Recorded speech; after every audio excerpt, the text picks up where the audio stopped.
This morning, somebody just bought Caesar's Palace for $17.6 billion. The man who pulled it off is named Tilman Fertitta, and there are three numbers to watch out for in his story. 600, the number of restaurants Fertitta owns across 36 states and 15 countries, making him, per Forbes, the world's richest restaurateur.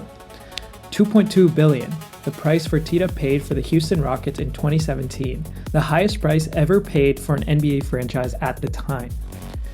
And 11.9 billion, the debt Fertitta is now assuming as part of today's $17.6 billion Caesars acquisition. Three numbers, one playbook. This is the story of how he built it. Tilman Fertitta was born in Galveston, Texas in 1957. Working class family, he attended Texas Tech, then transferred to the University of Houston. After college, his first ventures were, and this is documented, building homes and selling Shaklee vitamins on the side. That's where it started.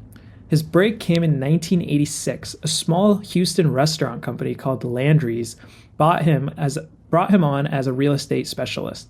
Within a few years, Fertitta had effectively taken control, and by 1993, he had taken Landry's public. And then he did something most restaurant founders never do. He stopped trying to invent new concepts and started buying old ones. But to do that, he needed money. Taking Landry's public in 93 gave Fertitta two things most operators never have: a growing cash flow he could borrow against, and access to public capital markets. So he started buying Rainforest Cafe, Saltgrass Steakhouse, Morton's, and so on. Today, Fertitta Entertainment operates more than 600 restaurants across 36 states and 15 countries.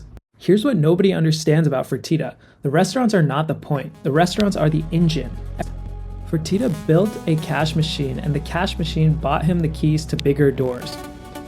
But it took 30 years before he walked through the biggest door. In 2017, the Houston Rockets came up for sale. The longtime owner, Leslie Alexander, who had paid $85 million for the team in '93, decided to put it on the market. Multiple billionaires circled. But what happened next reset the entire NBA market. $2.2 billion. That's what Fertitta paid for the Houston Rockets. At the time, it was the highest price ever paid for an NBA franchise, eclipsing the record Steve Ballmer set when he paid $2 billion for the Clippers in 2014. The real story isn't about the dollar amount. It's that Fertitta didn't haggle. Most acquirers, even billionaires, try to get a deal. They negotiate, they walk away, they wait for the seller to soften. Fertitta did the opposite. He paid the highest price in NBA history in cash on a number that, according to widely reported estimates at the time, represented 71% of his entire net worth. And that's the lesson. Some assets are not worth getting a deal on. 9 years later, the same play, 20 times the size again. Caesars Entertainment has been one of the messiest stories in American gaming. Their main operating subsidiary filed for Chapter 11 bankruptcy in 2015. They emerged in 2017. In 2020, the entire company was acquired by a smaller rival, Eldorado Resorts. In February of 2026, rumors started circulating that Caesars was for sale.